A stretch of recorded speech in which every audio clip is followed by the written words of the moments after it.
하나님 말씀 봅니다. 하나님 말씀 신약성경 디모데전서 1장 1절 한 절입니다. 한 절이 1절과 2절 두 절을 읽겠습니다. 하나님 말씀 이러합니다. 우리 구주 하나님과 우리의 소망이신 그리스도 예수의 명령을 따라 그리스도 예수의 사도된 바울은 믿음 안에서 참 아들 된 디모데에게 편지하노니 하나님 아버지와 그리스도 예수 우리 주께로부터 은혜와 긍휼과 평강이 내게 있을지어다. 아멘. 네, 오늘은 성탄절입니다. 성탄절을 맞이하는 여러분의 소회는 어떻습니까? 세상의 분위기는 성탄절 하면 이렇게 떠오르는 그런 들뜬 분위기가 연회보다 덜 하지 않나, 그런 느낌을 가지게 됩니다. 물론 어제 뉴스 보니까 명동에는 40만 인파가 몰렸다 이런 얘기를 하던데, 그럼 몇 곳을 빼면 사회 전체적으로 굉장히 분위기가 이렇게 다운된 그런 성탄절이 아닌가, 그런 생각을 해봅니다. 여러 가지 이유가 있겠지만 어쨌든 그런 분위기들 속에서 교회도 영향을 받고 있는 듯 보입니다. 그래서 코로나 여파도 아직 끝나지 않았고, 사람들이 내년에 경제가 IMF 때보다 더 힘든 그런 경제 침체가 올 것이다, 그런 얘기들을 하고, 실제적으로 금리가 인상되고 제가 경제 정치 상황 말씀을 드리려고 하는 게 아니라 전반적으로 사람들이 내년에 대한 그런 소망을 이렇게 품기보다는 뭔가 암울한 그런 분위기들이 좀 사회 전반적으로 있는 것 같아요. 그렇기 때문에 이 소망이라고 하는 단어는 그 어느 때보다 더 필요한 때가 아닌가, 그런 생각을 가지게 됩니다. 마침 성탄절을 맞긴 했는데 우리는 지난주에 이 복음에 대해서 이렇게 말씀을 드리면서 사도가 전하는 복음의 근거가 되는 역사적인 사건이 역사 속에서 처음 일어났다고 하는 측면에서 사도가 전하는 복음은 새로운 것이다, 이렇게 말씀을 드렸습니다. 그렇지만 복음의 근거가 되는 역사적인 사건이 처음 일어났기 때문에 사도가 전하는 복음이 새로운 것이다, 이렇게 말할 수 있지만 그 내용, 복음의 내용이 사도가 처음 전하는 내용은 아니다 라고 하는 것을 말씀드렸습니다. 왜냐? 이 복음의 내용은 이미 하나님께서 구약 성경 속에서 오랜 역사의 흐름을 통해서 이 하나님의 아들에 관한 이 복음을 미리 약속을 해놓으신 것이었기 때문에 이 복음이 그런 면에서 보자면 새로운 것이 아니다라고 말씀을 드렸습니다. 그래서 아담이 타락하고 나서 바로 그들을 향해서 하나님께서 저주를 내리시는 그 바로 현장에서부터 여자의 후손이 뱀의 머리를 상하게 하는 것을 통해서 사탄의 노예로 살아가게 될 여자의 후손들을 구원하실 것이다라고 하는 복음을 처음으로 약속해 주셨습니다. 여자의 후손이 나중에는 아브라함의 후손으로, 또 유다의 후손으로, 다윗의 후손으로 점점 이 구원주가 다윗의 후손으로 오실 것이다라고 하는 것이 점점 구체화되었죠. 그가 태어날 곳, 그가 처녀에게 쟁취하실 것, 그가 고난을 받고 죽었다가 또 부활할 것, 이런 내용들이 여러 모양으로 여러 선지자들을 통해서 미리 예언되었던 것이다 라고 말씀드렸습니다. 그리고 그 예언이 실제로 성취가 되었는데 그 가장 첫 번째 사건은 하나님의 아들이 이 세상에 오시는 것이었습니다. 오늘이 바로 그 거룩한 탄생에 대해서 감사하는 주일인 것이죠. 근데 모르신 분도 계실지 모르겠지만 이 성탄절이 우리가 이 주님이 탄생하신 날을 기념하고 감사하는 그런 주일인데, 실제로 주님이 12월 25일에 태어나신 것은 아닙니다. 그래서 실제로 초대교회에서는 성탄절을 따로 지키지 않았어요. 그러다가 이 여러 가지 그 문헌에 따르면 주 98년에 처음으로 성탄절을 지키기 시작했다고 합니다. 그리고 나서도 그 137년에 로마의 주교가 성탄절을 엄숙한 절기로 지키도록 명했다고 하는데, 기독교 안에서 성탄절이 정식으로 이렇게 기념되기 시작한 것은 주 350년의 일이라고 합니다. 그러니까 그 전까지는 기독교 안에서 이 성탄절을 따로 이렇게 정해놓고 절기로 지키는 것이 보편화되지는 않았었던 것이죠. 그래서 성탄절에 대한 역사적인 유래는 크게 두 가지를 제시합니다. 첫 번째는 이 천사 가브리엘이 마리아에게 나타나서 네가 이제 잉태할 것이다. 이걸 수태고지라고 하잖아요. 이 수태고지한 것이 3월 25일로 그렇게 계산을 하고 그로부터 9개월을 더해서 계산한 날짜가 이제 예수님이 나신 날 해서 12월 25일이다. 이런 유래설을 한 가지가 있고, 또 하나는 이 성탄절이 원래는 이교도들의 축제였다라는 겁니다. 특별히 태양신을 섬기는 이교도들의 이 절기 중에 이 동지 때 이 태양신을 섬기는 사람들이 동지가 그들에게 어떤 축제 절기였어요. 왜 그랬느냐? 절기는 밤이 가장 긴 날이잖아요. 그리고 그때부터 이제 점점 밤이 짧아지고 낮이 길어진단 말이죠. 그래서 어둠의 가장 절정이 이 동지인데, 이 태양이 이제 그때부터 힘을 발휘해서 이제 그렇게 태양을 섬기는 사람들의 입장에서 보면 동지가 그런 의미가 있기 때문에 그날을 태양절로 이렇게 섬겼던 것이 원래 있었어요, 이교도들에. 그런데 그 날을 이제 그것을 대체해서, 이교도들의 축제를 대체해서 의의 태양이신 그리스도를 이제 그날로 지키도록 한 것이 이제 성탄절의 유래다. 이런 두 가지 유래가 있는데, 뭐 후자의 경우들이 많이 거기에 동조를 하고 있는 편이죠. 그러다 보니까 어떤 교단에서는 성탄절을 지키지를 않습니다. 우리는 성탄절로 이렇게 예배 따로 드리잖아요. 근데 어떤 교단에서는 그렇게 하지 않는 교들이 있어요. 왜냐하면 이 성탄절이 이렇게 이교도들의 축제일에서 이렇게 유래된 것이기 때문에 그렇게 배제하고 있는 것이죠. 그래서 우리가 주님이 진짜 태어나신 날을 정확하게 알 수는 없습니다. 그런데 이제 천문학의 도움을 받으면 아마 이게 봄이었을 것이다, 이런 얘기를 합니다. 뭐 나중에 이제 여러분이 김명현 교수라고 하는 분의 강의를 한번 들어보시면 이제 거기서 이제 그런 근거들을 제시하는데, 이 천체에는 이 자전과 공전 주기가 바뀌는 게 아니잖아요. 그래서 지금의 그것을 계속 거슬러 올라가 보면 동방박사가 이렇게 주님을 경배하기 위해서 왔을 때 큰 별이 비쳤다가 사라졌다가 다시 나타났잖아요. 그것이 이제 그 명왕성과 관련된 그런 것이다. 목성과 명왕성의 관계 속에서 나타나는 것이다. 이렇게 하면서 그것의 공전주기와 자전주기를 다 계산해 보면 날짜까지 딱 특정 지을 수 있다. 이렇게 얘기하시거든요. 어쨌든 그럼에도 불구하고 우리는 성탄절을 따로 지키는 것은 성경에서 명한 절기 요소가 아니라, 어쨌든 이런 기회를 통해서 예수님의 그 오심의 의미를 생각하고 또 복음을 전할 수 있는 그런 기회가 되기 때문에 성탄절을 이렇게 지키고 있는 것이죠. 어쨌든 우리가 알고는 지키자라는 겁니다. 자, 어쨌든 사도는 자신이 전하는 복음이 전혀 새로운 것을 전하는 것이 아니다라고 하는 것을 구약 성경을 통해서 입증하는 방식으로 복음을 전했다, 이렇게 말씀을 드렸어요. 자, 그렇게 예언된 구주가 나신 것을 감사하면서 오늘 살필 주제가 예수님이 오늘 본문에서 말하고 있듯이 인간의 소망이 되시는 분이다라는 것입니다. 오늘 설교 제목이 예수 인간 소망의 기쁨이라고 하는 제목인데, 어제 제가 단톡방에 그 링크 시켰죠. 혹시 들어보셨나요? 안 들어보신 분도 계시겠지만 다 제가 의도하고 이렇게 하는 겁니다. 그러니까 이게 그 바흐의 예수 인간 소망의 기쁨이라고 하는 캐럴이에요. 그 설교 제목이. 특별히 오늘과 같이 미래에 대한 불안으로 소망이 없는 것 같은 그런 상황에서 저는 이번 성탄절에 예수님이 이 땅에 오신 것이 우리에게 산 소망을 주신 것이다 라고 하는 관점에서 성탄의 의미를 살펴보고자 하는 겁니다.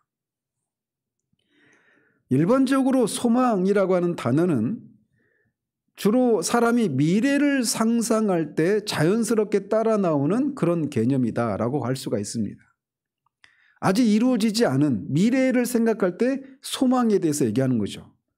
과거의 어떤 일들을 소망하고 이런 것은 망상에 불과한 것이죠. 그래서 뭐 대학에 합격한다든지 직장에 합격한다든지 뭐 결혼을 할 것에 대한 소망들, 새로운 뭐 이사를 해서 좋은 뭐 자기 집을 가질 것에 대한 소망들, 주로 이렇게 소망은 아직 일어나지 않은 미래와 관련돼서 연상되는 개념입니다. 그리고 종종 소망이라고 하는 단어는 지금 현실은 도무지 낙관적인 기대를 가질 만한 그런 합리적인 근거가 없을 때에도 계속해서 미래에 대해서 이 소망을 꿈꾸곤 합니다.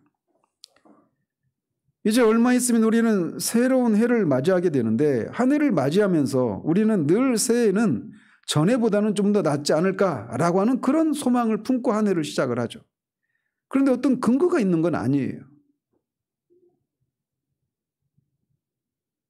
그런데 종종 아주 자연스럽게 이런 소망은 심지어 그런 소망을 품을 만한 상황에서 그런 소망을 가질 만한 상황이기 때문에 어떤 소망을 가짐에도 불구하고 그 소망이 일시적이고 환상적인 것에 불과한 경우들이 많습니다. 다른 말로 말하면 반드시 소망할 만한 상황에서 소망하는데도 불구하고 그 일들이 반드시 그대로 이루어지지는 않을 수 있단 말이에요. 그러다 보니까 그럴 만한 상황에서 소망하는 것임에도 불구하고 소망은 늘 일시적이고 환상적인 그런 특징을 가지고 있다는 것입니다.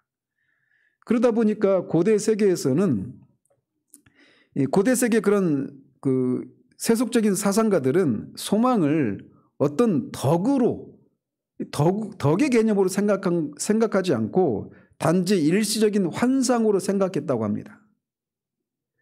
그래서 사람들은 소망이라고 하는 단어 앞에 자주 희미한 소망, 떨리는 소망, 가냘픈 소망, 절망적인 소망 또는 환상의 소망과 같은 그런 형용사들을 붙여서 소망이라고 하는 것들이 이렇게 때로는 우리가 기대하는 대로 이루어지지 않아서 어떤 일시적이고 환상적인 그런 특징을 가지고 있어서 그런 표현을 쓰곤 한다는 것이죠.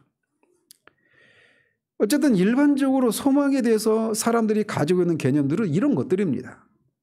종종 성경에서도 이렇게 일반적이고 전통적인 의미에서 소망이라고 하는 단어를 사용하고 있기도 합니다. 예를 들어서 고린도전서 9장 10절에서 보면 밭을 가는 자들이 이 소망을 그것을 얻을 것에 대한 추수를 하고 어떤 수확을 얻을 것에 대한 소망을 가지고 밭을 갈지 않느냐 이렇게 말을 해서 이런 성경 속에서도 세상에서 일반적으로 소망에 대해서 가지고 있는 그런 개념을 인용하고 있기도 합니다. 그럼에도 불구하고 성경이 관심을 갖고 있는 소망은 대부분 세상에서 일반적으로 소망하고 있는 것과는 매우 다른 특징을 가지고 있다는 것입니다. 그래서 심지어는 세상에서 일반적으로 가지고 있는 그런 소망, 이런 소망과 성경에서 말하는 소망을 비교해 볼 때 세상의 소망은 아예 소망도 아니다라고까지 그렇게 말할 정도로 성경에서 말하는 소망과 세상에서 일반적으로 갖고 있는 소망이 결이 다르다라고 하는 것을, 질이 다르다라고 하는 것을 우리에게 말해주고 있습니다. 그래서 사도 바울은 그의 서신서에서 이교도들에 대해서 그리스도 밖에 있는 사람들, 믿지 않는 사람들에 대해서 말하기를 그들에게는 소망이 없다 이렇게 말을 합니다. 그들도 분명히 뭐가 잘 되고 뭐 결혼하고 자녀를 낳고 일반적으로 어떤 소망을 품고 있잖아요. 그런 소망이 있잖아요. 세상에도 분명히. 그럼에도 불구하고 사도 바울은 세상에 있는 사람들을 향해서 그들은 세상에서 소망이 없다 이렇게 말을 한다는 거예요. 즉 이것을 통해서 성경에서 말하는 소망과 세상에서 말하는 소망이 그 본질에 있어서 다르다라고 하는 것을 말해주고 있는 겁니다.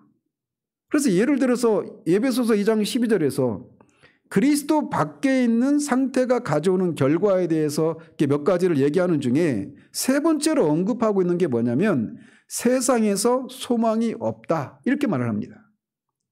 에베소에 있는 성도들이 그리스도 밖에 있었을 때는 세상에서 소망이 없었다 이렇게 말하고 있는 거예요.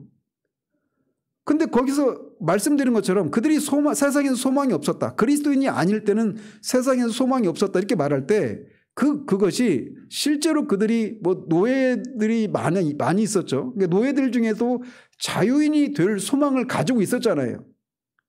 그 소망이 이루어지든 안 이루어지든 최소한 그런 소망은 있었잖아요. 또는 뭔가 결혼할 소망을 가지기도 하고, 오늘날의 용어로 뭐 취업할 그런 소망을 가지기도 하고, 그들에게도 분명히 소망이 있었잖아요. 그런데 그런 세상을 향해서 사도 바울은 세상에서 있을 때 너희들이 소망이 없었다 이렇게 말을 하고 있단 말이에요. 그래서 세상에서 말하는 소망과 성경에서 말하는 소망이 다르다라고 하는 것을 말해주고 있는 겁니다. 또 데살로니가전서 4장 13절에서도 죽은 자의 부활에 대한 것을 얘기하는 중 이렇게 말을 합니다. 소망이 없는 다른 이와 같이 슬퍼하지 않게 하려 함이라 이렇게 말을 해요. 그 문맥 속에서 소망이 없는 다른 이는 그리스도 밖에 있는 사람들입니다. 불신자들을 가리키는 거예요.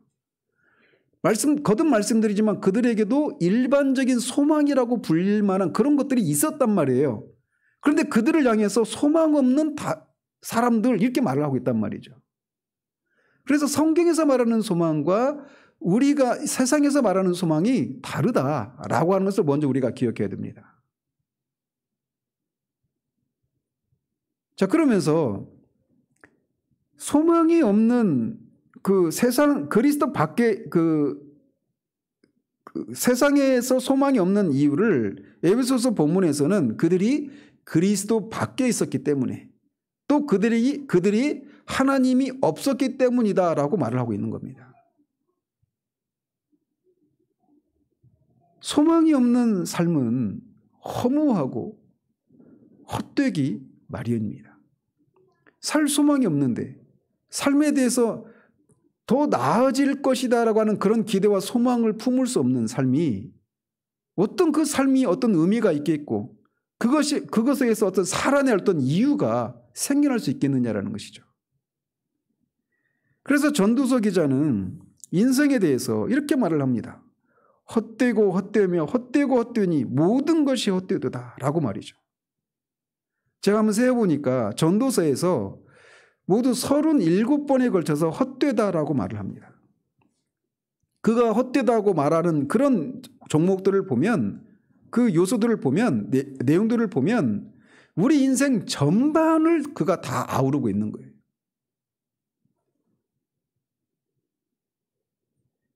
그것이 세상의 실상이다라고 말을 합니다.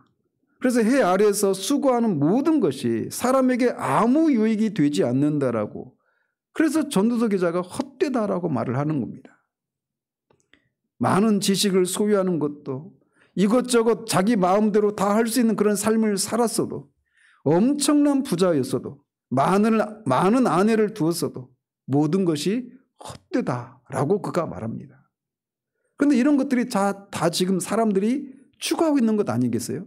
사람들이 소망으로 품고 있는 게 그거잖아요.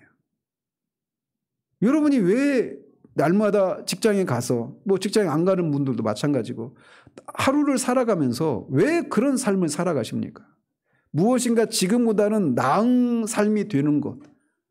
자본주의 사회 속에서 돈의 그런 어떤 제약을 받지 않고 내가 원하는 대로, 내가 하고 싶은 것, 내가 먹고 싶은 것, 내가 가고 싶은 것, 내 시간도 내가 마음대로 쓸 수 있는 그런 상황이 되었으면 좋겠다라고 하는 이런 소망을 품고 그렇게 수고하지 않습니까? 그런데 전도서 기자는 세상에 전무후무한 가장 지혜로운 사람이었고, 그래서 많은 지식을 통달했던 사람이었고, 그리고 어느 왕보다도 부유했던 이스라엘 역사 가운데 가장 부유했던 왕이 솔로몬 왕입니다. 다윗보다도 더 부강했어요. 그리고 많은 지금 제가 정확한 숫자는 모르겠는데 한 1000명이 넘는 아내를 두었어요. 해보고 싶은 건 다 했습니다. 먹고 싶은 거 다 먹어보고. 근데 이런 것들을 그가 직접 다 해봤는데 결론이 뭐냐? 다 헛되더라는 것입니다. 왜 인생의 모든 것이 헛될까요? 그것은 삶의 모든 순간에는 죽음이라고 하는, 죽음이 낸 상처가 새겨져 있기 때문에 그렇습니다. 이 상처가 점점 커져서 언젠가는 우리의 생의 수레바퀴를 탈선시키고 말게 된단 말이에요. 나름 열심을 내어서 인생을 살아가지만 모든 것이 지나고 몸도 쇠약해지고 마침내는 모두가 죽음을 맞이합니다. 점점 죽음이라고 하는 것이 얼마나 끔찍한 흉물이고 원수인지를 느끼게 됩니다. 우리가 삶에 대해서 진지하게 돌아본다면 우리는 해 아래에서 살아가는 인생의 수고로움과 허무함을 인해서 가슴을 치지 않을 수가 없게 됩니다. 우리 인생을 아무리 치열하게 살아도 결국에 남는 것은 아무것도 없습니다. 이름도 부도 그 무엇도 남지 않습니다. 왜냐하면 죽음은 우리의 모든 수고를 아무것도 아닌 것으로 삼키고 말기 때문에 그래요. 우리 앞에 살았던 수를 헤아릴 수 없이 많은 사람들도 자신에게 주어진 삶을 치열하게 살다 갔지만 무엇이 남았습니까? 여러분들 중에 어떤 분들은 그분들 중에는 자신의 이름을 남겼다. 역사에 그런 길이 남을 만한 이름을 남겼다. 이런저런 업적을 남겼다라고 말할지 모르지만 그 당사자들이 압니까? 떠나간 사람들을 후대 사람들이 기억하고 그것도 전도서 기자에 의하면 몇 세대가 흘러가면 그것도 후대 사람들은 기억을 못한다고 하는데 당사자들은 그걸 아느냐고요. 당사자들의 입장에서 보면 그가 아무리 후대 사람들이 그의 이름을 높이고 기릴 만한 업적을 남겨놨어도 당사자들에게는 그게 아무도 의미가 없는 거란 말이죠. 전도서 기자가 말하고 있는 게 바로 그겁니다. 그래서 지나치게 의인이 되려고 하지 말라고까지 말을 해요. 물론 그의 최종적인 결론은 아니지만 말이죠. 그러니까 이렇게 살아도 저렇게 살아도 아무 의미가 없다라는 거예요. 인생은 헛된 것이다. 우리가 죽음에 더 가까워지게 될 때 인생의 덧없음을 절실히 느끼게 됩니다. 모든 것이 헛되고 공허하고 사는 것 자체가 고통으로 다가오게 돼요.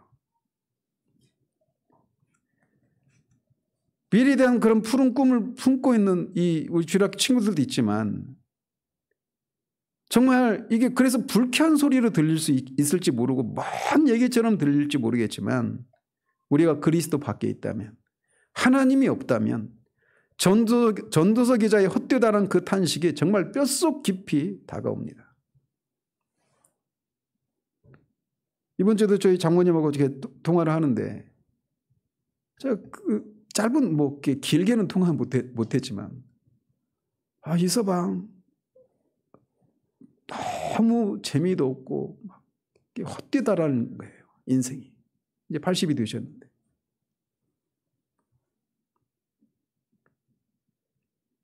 어른들이 어른이 되면 인생이 헛되다 그런 얘기를 이렇게 들었었는데 당신이 이제 그 연세가 되고 나니까 그 어른들이 말했던 게 막 뼈저리게 느끼시는 거예요. 다가오는 거예요.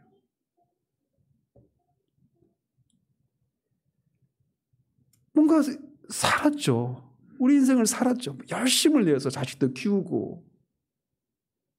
그런데 돌아보니까 뭐가 남았나. 아마 우리 교회에서는 권사님이 이제 가장 연세가 많으시니까 아마 그런 생각을 하실 수도 있어요. 그래서 사람들은 이런 인생의 수고름과 헛됨에 대해서 직면하지 않기 위해서 다른 것에 몰두합니다. 또는 인생이란 원래 그런 거야 라고 말하면서 남자답게 받아들이려고 하는 그런 사람들도 있어요. 그래서 그것을 잊기 위해서 열심히 무엇인가에 몰두해 보기도 하지만 시간의 차이일 뿐 결국 모든 것이 헛되다라고 하는 이 전도서의 이 탄식이 자신의 것이 되고 맙니다. 그래서 세상의 허무함과 이 공허함에서 벗어나기 위해서 죽음을 선택하기도 하고 이 인생의 헛됨을 극복하기 위해서 죽음 이후에 또 다른 세상을 생각하기도 하고 불자들이 말하는 것처럼, 불자나 힌두교들이 말하는 것처럼, 또는 니체같이 실존주의자들이 말하고 있는 것처럼 거듭되는 영혼의 회귀사상, 윤회사상을 통해서 인생의 그런 헛됨을 극복하고자 노력을 하기도 하고, 또 불자들이 말하는 것처럼 그렇게 결국 그래도 계속 또 똑같은 삶이 계속 윤회하고 반복될 뿐이니까 결국 궁극적으로는 이 모든 윤회 사슬에서 벗어나는 이 해탈을 통해서 열반에 이르는, 그래서 인생 그 영혼 자체가 완전히 사라져버리는 인생의 멸절을 꿈꾸기도 합니다. 그래서 인생의 헛됨을 극복하기 위해서 이런저런 종교나 철학들이 그 답을 제시하지만 어떤 철학도 어떤 종교도 인생의 헛됨을 극복할 수 있는 답을 제시해 주지 못합니다. 오직 기독교만, 특별히 오직 예수 그리스도 안에서만 인생이 헛된 것으로 끝나지 않을 수 있다라고 하는 것을 말해주고 있을 뿐입니다. 우리도 그리스도 밖에 있었을 때 이렇게 세상에서 아무런 소망이 없었던 사람들입니다. 왜 인생이 그렇게 모든 것이 헛되고 헛될 뿐인가? 전도서 기자가 말하고 있는 것처럼 모든 삶의 순간순간이 다 죽음에 낸 그 상처가 새겨져 있기 때문에 그래요. 즉 결국은 다 죽어서 끝나버리고 만다라는 겁니다. 그렇기 때문에 그 죽음의 문제를 해결하지 않고서는 인생의 그 헛됨의 공허함의 문제를 결코 해결할 수 없다는 거예요. 그리고 그 죽음에 이르게 되는 근본적인 원인인 죄의 문제를 해결하기 전까지는 인간에게는 궁극적인 소망이라고 하는 것이 있을 수가 없다는 겁니다. 그래서 사도 바울은 그리스도 밖에 있는 사람이 그가 누구이든지 모두가 세상에서 소망이 없다라고 말을 하는 거예요. 궁극적인 소망이 이룰 수가 없다는 겁니다. 왜냐하면 모든 사람이 죽음의 지배를 받고 있고 죽음에 이르게 하는 죄의 지배 아래 있기 때문이다라는 것이죠. 죄와 죽음, 이 두 가지가 인생의 모든 수고가 아무것도 아니게 만드는 주범인 것이죠. 그리고 인간은 스스로 이 문제를 해결할 수가 없습니다. 죽지 않기 위해서 진시황처럼 불로초를 찾아다녀도 설령 그런 불로초가 존재한다 하더라도 죽음의 문제를 어떻게 극복할 수 있을지 모르겠지만 죄 문제를 해결할 수가 없죠. 사실 죽음의 문제도 해결할 수 없지만 말이죠. 아무리 뛰어난 문명과 과학과 철학과 용기를 가지고서도 인생을 모두 무로 헛된 것으로 돌아가게 만드는 죽음과 그 죽음의 원인인 죄 문제를 인간은 스스로 해결할 수가 없는 겁니다. 그렇기 때문에 인생이 헛된 거예요. 소망이 이 세상에는 소망이 없다라는 겁니다. 한번 진지하게 여러분의 삶을 생각해 보십시오. 내가 지금 가족들을 위해서 이렇게 수고하고 애를 쓰고 있는데 여러분이 그 죽음의 순간을 맞았을 때 여러분의 삶을 돌아보면서 내가 남은 게 뭐가 있나?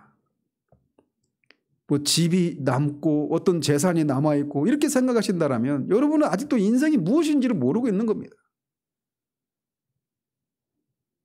바로 그렇게 소망이 없는 세상에 하나님의 아들 그리스도께서 오신 겁니다. 바로 그분이 예수님이시고 세상에 소망이 없는 세상에 소망을 주시기 위해서 그분이 오신 거예요. 세상이 소망이 없는 이유가 말씀드린 것처럼 죄와 죽음의 문제 때문에 이 세상에 궁극적인 소망이 없다라고 말씀을 드리지 않았습니까? 바로 그 문제를 해결하기 위해서 하나님의 아들 예수님이 이 땅에 오신 겁니다. 우리는 그것을 감사하며 이 성탄주의를 보내고 있는 거예요.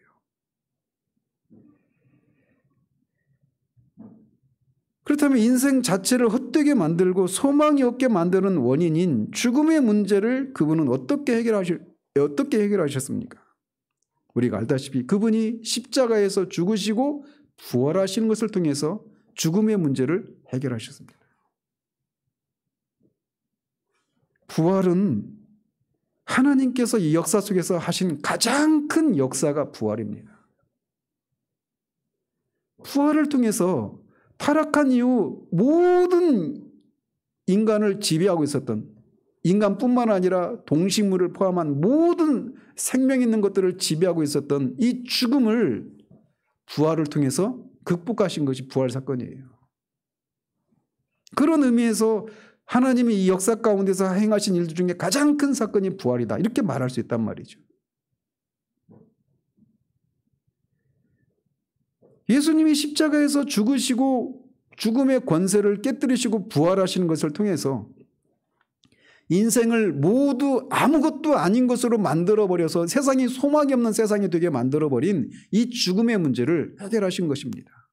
죽음으로써 죽음을 정복하신 거예요. 그리고 그가 하신 일을 믿는 자마다 이제 더 이상 죽음의 포갑 아래 있지 않게 되었다는 것이죠. 그가 죽음을 이기고 부활하심으로 그리스도 안에 있는 자들에게는 부활에 대한 소망과 영생 복락에 대한 소망이 생겨나게 된 것입니다. 이어서 또 이 죽음의 문제뿐만 아니라 죽음에 이르게 하는 죄 문제 또한 해결을 해야 되는 겁니다.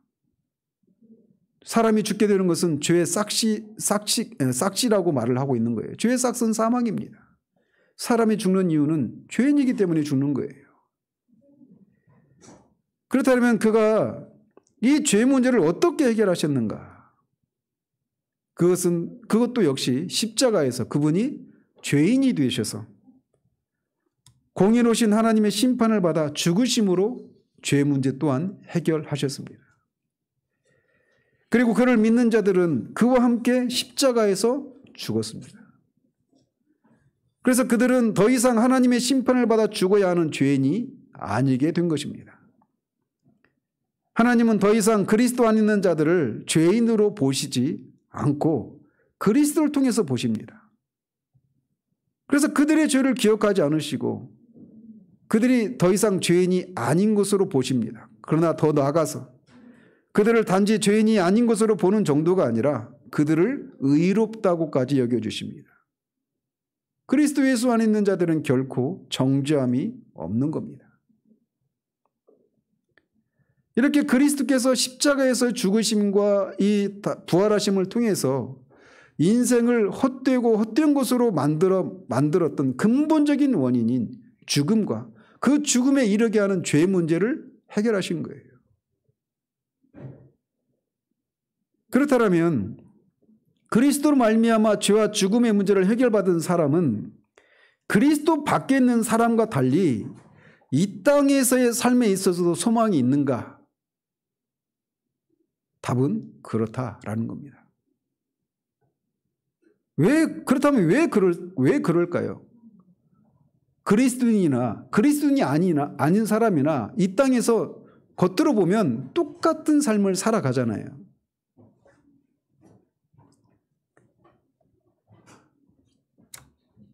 겉으로만 보면 그리스도인이나 그리스도 아닌 사람이나 다 결혼해서 자식 낳고 자식들 공부시키고 그렇게 살아가는 겁니다. 겉으로 보면 똑같아요.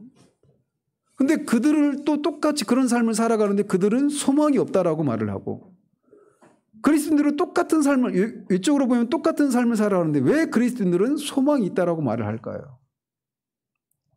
단지 그냥 내세에 대한 소망이 있기 때문에만 그런 것이 아니라 이 땅에서의 삶 자체가 왜 소망이 있는 삶이 될 수 있을까요? 그것은 그리스도인의 삶은 이 땅에서의 그리스도인의 삶은 영혼과 연결되어 있기 때문에 그래요.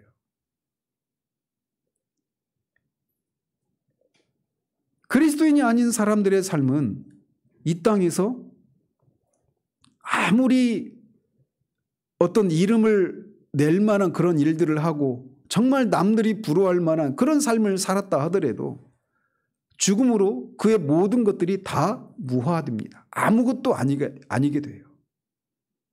그러나 그리스도인의 삶은 이 땅에서의 삶이 영혼 속에서도 의미가 있을 수 있습니다. 그래서 이 땅에서 우리가 만났던 모든 사람들, 어떤 일들, 이런 것들이 영혼 속에서도 다 의미가 있을 수 있다는 겁니다. 우리가 만나는 사람들, 우리가 웃고 울고 수고하고 염려하고 두려워하고 기뻐하고 즐거워했던 그 모든 일들과 순간과 관계들이 다 의미가 있게 돼요. 이 땅에서 삶이 영혼과 잇대어 있을 때 말이죠. 이번 주에 어떤 제가 전에 다니던 교회 지체한테 전화를 했는데 2번을 했는데 전화를 안 받더라고요. 그리고 다시 저한테 전화도 안 왔어요. 분명히 찍혔을 건데 잊어먹었나 봐요.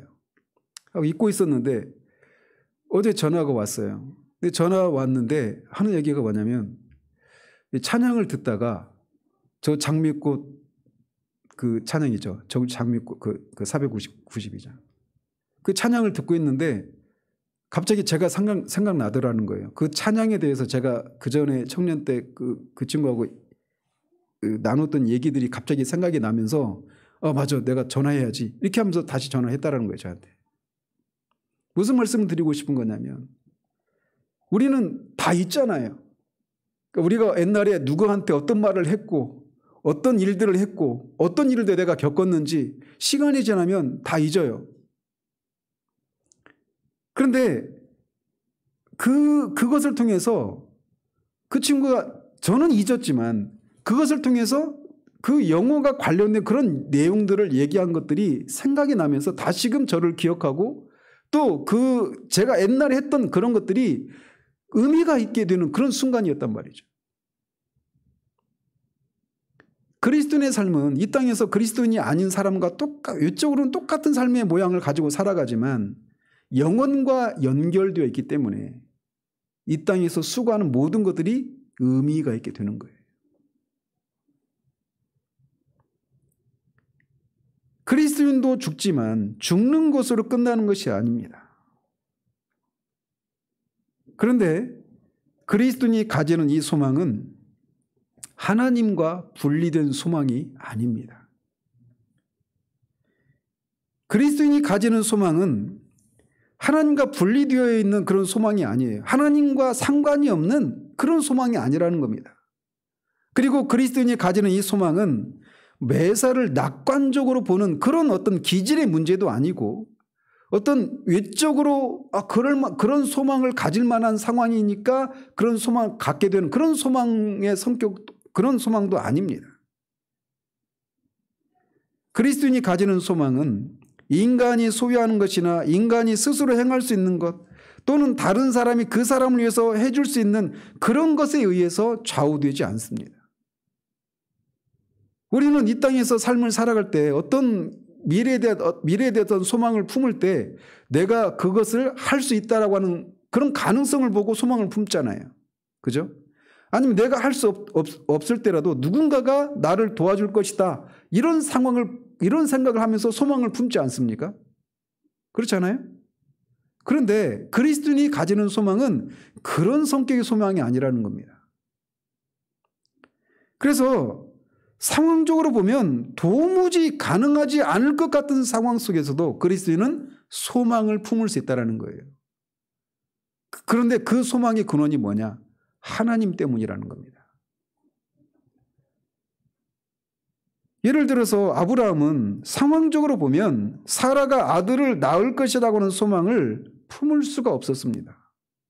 이미 100세가 다 됐고 사라는 생리가 끊겨서 더 이상 아이를 가질 수가 없는 상황이에요. 어떤 가능성이 없잖아요. 그런데 그럼에도 불구하고 하나님을 믿었기 때문에 바랄 수 없는 중에 바라고 믿을 수 있었다라고 말을 합니다. 이게 그리스도인이 가지는 소망이에요. 즉 그리스도인의 소망은 하나님을 믿는 것과 분리되어 있는 소망이 아니라는 겁니다. 특별히 하나님께서 과거에 그의 아들 예수 그리스도를 통해서 하신 일들 그리고 하고 계신 일들을 믿는 그 믿음과 그리스도인이 가진 소망은 아주 밀접한 관계를 가지고 있다는 거예요. 이 얘기는 무슨 말이냐? 우리가 그리스도인이 가지는 소망은 성경에 나타난 하나님의 이 역사들을, 사역들을 깊이 생각할 때 우리의 소망도 같이 커져간다는 겁니다. 하나님을 아는 것만큼, 하나님이 하신 일들을 아는 것만큼 우리의 소망도 그렇게 커져간다는 거예요.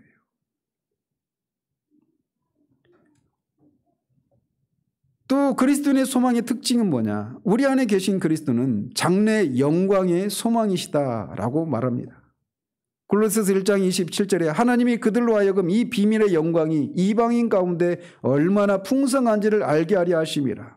이 비밀은 너희 안에 계신 그리스도지니 곧 영광의 소망이니라. 즉 이 얘기는 뭐냐? 그리스도인이 가지는 소망은 그리스도인이 되는 순간 그리스도와 같이 되는 그런 영광, 그리스도의 영광에 이르게 되는 그런 소망이라는 거예요. 이런 면에서도 세상에 있는 소망과 그리스도인이 가지는 소망은 궤를 달리합니다. 또 이 세상에 있는 소망과 그리스도인이 가지는 성경적인 소망과의 또 다른 차이가 있다면 성경은 이 구원의 소망을 투구에 비유합니다. 투구. 우리는 낮에 속하였으니 정신을 차리고 믿음과 사랑의 호심경을 붙이고 구원의 소망의 투구를 쓰자. 이 이해를 통해서 말하고 그리스도인이 가지는 소망의 특징을 뭐라고 말을 하고 있느냐면 그리스도인이 가지는 소망은 끊임없는 믿음의 싸움으로 보존되고 강화되는 소망이다라는 겁니다. 하나님을 믿는 믿음에 근거한 소망일 뿐만 아니라 이 소망이 그냥 그 소망을 가진 그 품은 그 상태가 계속 유지되는, 자동적으로 유지되는 것이 아니라 끊임없는 믿음의 싸움을 요하는 그런 소망이라는 거예요.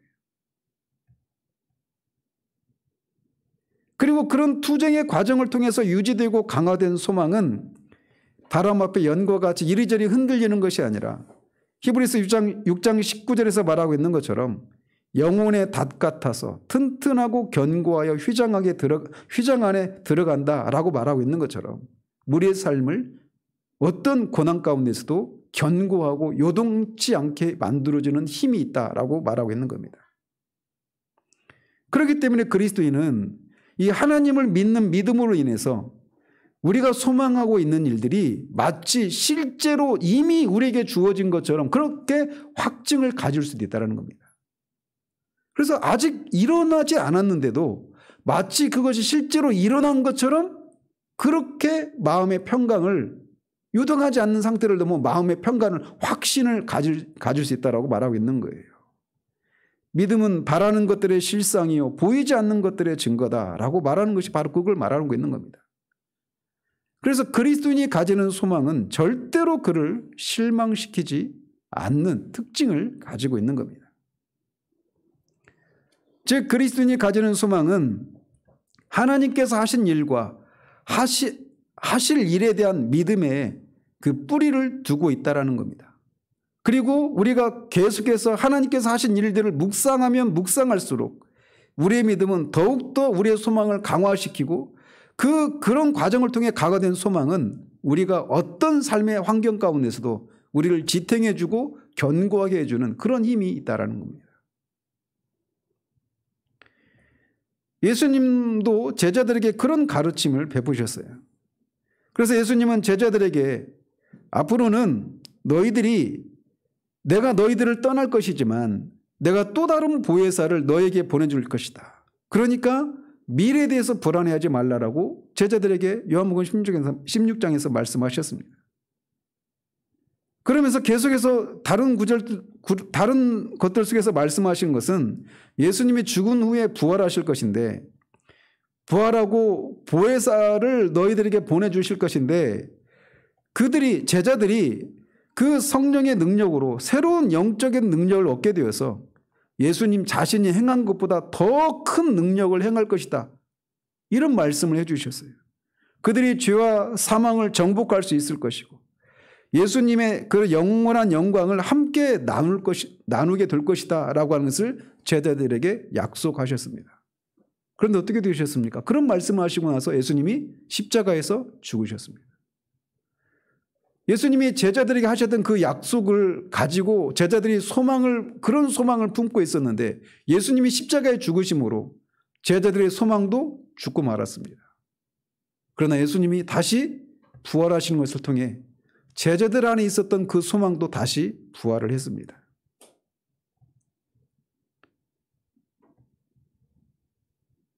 그래서 그리스도인의 이 예수님도 이 소망을 제자들에게 그런 소망을 얘기했고 그 부활을 통해서 죽어 있었던 제자들 안에 있었던 그 소망을 부활시키셨던 거예요. 그 부활로 말미암아 제자들 안에 있었던 공포와 절망은 사라지게 되었습니다. 이렇듯 본질적으로 그리스도인의 믿음은 예수님을 죽은 자 가운데서 살리신 하나님을 믿는 믿음이에요.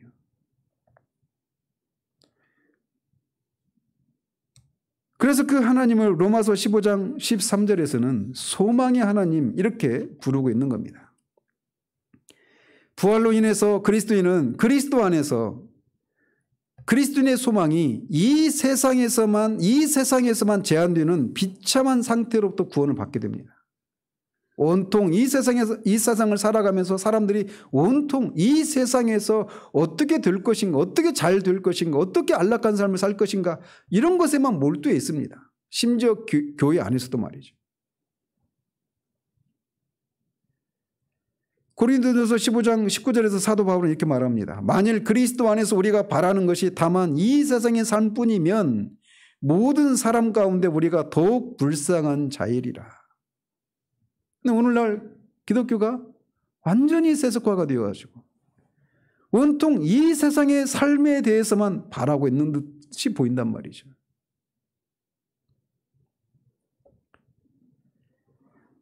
그리스도인의 소망은 이 세상에 속한 것에 제한되지 않습니다. 그리스도인의 소망은 그들을 위해서 그런 것을 소망하고 있는 그리스도인들 자신을 위해서 하늘에 쌓아지고 주님이 나타나실 때 그것이 실제로 실현되게 될 것입니다. 너희를 위하여 하늘에 쌓아둔 소망으로 말미암음이니 곧 너희가 전에 복음 진리의 말씀을 들은 것이라. 그렇기 때문에 우리에게 그리스도로 말미암아 부활에 대한 소망이 우리에게 주어진 것은 우리 그리스도인들로 말미암아 이 세상에 덧없는 것으로 인해서 이 세상에 덧없는 것으로 만족할 수 없게 만드는 데까지 나가게 됩니다. 이렇듯 죽음에 이르게 하는 그 죄, 이 문제 때문에 이 세상에서 우리가 아무리 수고하고 애를 써도 그리고 그 수고와 애를 써서 얻어낸 그 기쁨이 잠시는 우리를 행복하게 만들지 모르지만 결국은 죽음의 모든 것들이 다 삼켜버려져서 그 기뻐하고 슬퍼하고 수고하고 애썼던 그 모든 것들이 다 의미가 없어지게 만들어버리기 때문에 인생은 근본적으로 헛되고 덧없는 것이 인생의 삶의 본질인데 그것이 전부가 아니라고 하는 것을 예수님이 십자가에서 죽으시고 부활하시는 것을 통해 그것이 이 땅에 입증해 내셨다는 겁니다. 그 그리스도를 믿음으로 우리는 죄의 문제를 해결받고 죽음의 문제를 극복함으로 말미암아 이 세상의 삶이 그냥 덧없는 삶으로 끝나는 것이 아니라고 하는 것을 알고 누릴 수 있게 되었다는 겁니다. 여러분들은 여러분의 삶을 한번 돌아보십시오. 그런 일들이 여러분에게 있었습니까? 그리스도를 믿음으로 말미암아 전에는 내가 이 세상에서 모든 것이 헛되고 공허하고 덧없는 그런 삶을 살았었는데 그리스도를 믿음으로 말미암아 내게 새로운 소망이 살아있는 소망이 내게 생겼다라고 말할 수 있느냐고요. 그리스도를 믿음으로 우리에게 바로 그것이 주어지는 겁니다. 그리스도를 믿음으로 죄의 문제를 해결받고 죽음의 문제를 극복하는 그것은 단지 그 문제로 끝나는 것이 아니라 실제 이 땅의 삶을 살아가는 우리들에게 순간순간 우리가 직면하는 그 모든 삶의 문제들, 일상의 문제들이 소망을 품고 그 삶이 의미가 있는 삶을 살 수 있도록 만들어 주신다는 거예요. 왜? 그 죄의 문제와 죽음의 문제를 극복함으로 말미암아 우리가 영원과 이때인 그런 삶을 살 수 있게 되었기 때문에 우리의 삶이 하루하루 일상의 삶이 다 의미가 있는 삶이 될 수 있었다는 것입니다. 우리가 날마다 하는 그 하찮은 일들, 오줌을 누고 대변을 보고 먹고 마시고 자고 이런 하찮고 시시한 일들마저도 다 의미가 있게 될 수 있다는 겁니다. 그리스도를 믿음으로 말미암아 말이죠. 한 번밖에 우리에게는 우리 인생을 살아갈 수 있는 기회가 한 번밖에 주어지지 않습니다. 한 번밖에 주어지지 않는 그 인생을 살아가면서 그리스도를 모르는 사람들, 그리스도 밖에 있는 사람들, 하나님이 없는 사람들의 삶은 아무리 치열하고 재미지게 행복하게 삶을 살았다 하더라도 결국 죽음의 문턱 앞에서 정말 그 인생의 그 덧없음에 그 꺼져가는 듯한 그 인생의 그 절망스러움을 직면하게 될 수밖에 없습니다. 그리고 그것을 일찍 깨달은 사람들은 삶의 의미를 모르고 살아가야 될 이유를 모른 채 스스로 생을 마감하기까지 한단 말이죠. 바로 우리들이 그런 사람들이었었는데 우리가 원하지도 않았던 때, 원할 수도 없었던 때에 하나님이 그 아들을 이 땅에 보내신 겁니다. 주님이 오신 것이 바로 그렇게 소망 없는 삶을 살아가는 세상에게, 우리에게 소망을 주시기 위해서, 이 세상에서 국한된 소망이 아니라 영원과 연결된 영원한 그런 소망을 우리에게 주시기 위해서, 그래서 그 영원한 소망을 우리가 품고 있기 때문에 이 세상에서 삶의 순간순간이 다 의미가 있는 그런 삶을 살 수 있도록 하시기 위해서 예수님이 오신 겁니다. 그리고 그것을 주시기 위해서 그분이 십자가에서 죽으시고 다시 살아나신 거예요. 복음은 바로 그 사실을 믿는 겁니다. 그 사실을 믿음으로 우리가 그리스도 안에 속하게 되고 그리스도 안에 속함으로 말미암아 그리스도께서 오셔서 주시고자 하셨던 그 소망을 우리가 구가할 수 있게 된다는 것이죠. 예수님을 그래서 우리가 믿어야 될 이유가 바로 거기에 있는 겁니다.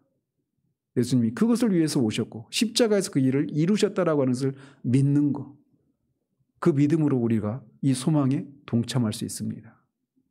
그리고 이미 그런 소망에 동참한 사람들은 기억하십시오.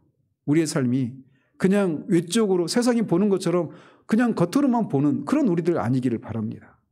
우리의 삶의 순간순간들이 다 영혼 속에서도 의미가 있는 그런 삶이라고 하는 것을 기억하고 우리에게 주어진 그 삶의 순간 하나하나를, 관계 하나하나를 소중하게 생각하고 그 순간순간이 다 영혼 속에서 의미가 있는 삶임을 알고 그 순간이 주는, 그 관계가 주는 그런 것들을 힘써 누리는 그런 우리들 되기를 바랍니다. 그래서 어제도 제가 링크 시켜둔 거기서도 이제 그런 게 있는데 예수님에 대해서 이렇게 노래합니다. 예수님은 나의 기쁨, 마음의 위로와 힘이시며 예수님은 모든 근심을 물리쳐 주시며 내 삶의 힘이 되시며 내 눈에는 태양이자 환희이시며 나의 영혼에는 기쁨이며 보물입니다. 그래서 나는 내 마음과 눈에서 예수님을 멀리하지 않으려 합니다. 이 성탄의 아침에 예수님이 이렇게 인간 소망의 기쁨이 되시는 분이심을 우리가 기억하고 그 일을 행해 주신 예수님, 그 예수님을 보내신 하나님을 향한 사랑과 하나님을 향한 경배와 감사가 우리의 삶 가운데 다시금 새롭게 되어지기를 바랍니다. 기도하겠습니다. 하나님 아버지, 죽음과 그 죽음에 이르게 하는 죄로 인해서 인생이 아무리 수고를 해도 그 모든 수고를 통해 어떤 모든 사람들이 부러워할 만한 그런 결과를 얻어냈다 해도 결국 죽음이 모든 것들을 다 아무것도 아니게 만들어버리는 그런 세상을 살아가며 아무런 소망이 없는 세상에 주님이 오신 것을 우리가 말씀을 통해 살폈습니다. 그 모든 삶의 순간에 우리가 진지하게 정말 성실하게 혼신의 힘을 다해서 그 모든 순간에 임하지만 죽음과 죄 문제를 해결하지 않으면 그 모든 것들은 아무것도 아니게 됩니다. 그래서 인생이 참으로 헛되고 공허하고 덧없을 따름임을 고백하지 않을 수가 없습니다. 세상이 그래서 그 고통을 잊기 위해서 다른 것들에 몰두하고 그런 것을 직면하지 않거나 또는 그것이 인생인 걸이라고 말하며 그냥 운명론적으로 그런 것들을 받아들이며 그렇게 그 허무함에서 품어나오는 그 탄식을 쏟아내며 그렇게 살아가는 것이 세상의 모습입니다. 그리고 바로 우리도 그런 사람들이었습니다. 그런데 그런 세상에 소망을 주시기 위해서 예수님이 하나님의 아들이신 예수님이 이 땅에 오셔서 십자가에 죽으시고 다시 부활하시는 것을 통해 우리에게 소망을 주신 것을 인하여 감사를 드립니다. 영생에 대한 소망뿐만 아니라 영원한 영광에 대한 소망뿐만 아니라 그 소망을 인해서 오늘 이 땅에서의 삶이 다 의미가 있고 영혼과 연결된 그런 삶이 될 수 있음을 인하여서 우리의 삶이 순간들이 관계들이 모든 일들이 다 의미가 있는 삶을 살 수 있도록 그런 것들이 가능하도록 우리에게 은혜를 베풀어 주신 것을 감사드립니다. 우리 안에 다시금 주님이 이런 소망을 주시기 위해서 오신 것에 대한 감사가 다시금 새롭게 될 수 있도록 도우시고 실제로 우리의 삶을 바라보는 시각이 새롭게 되어져서 우리의 그 모든 이 땅에서의 삶이 다 의미가 있을 수 있는 삶임을 알고 실제로 그 의미를 찾고 누리며 살아가는 우리 모든 지체들 될 수 있도록 도우시기를 원합니다. 예수 그리스도 이름으로 기도합니다. 아멘.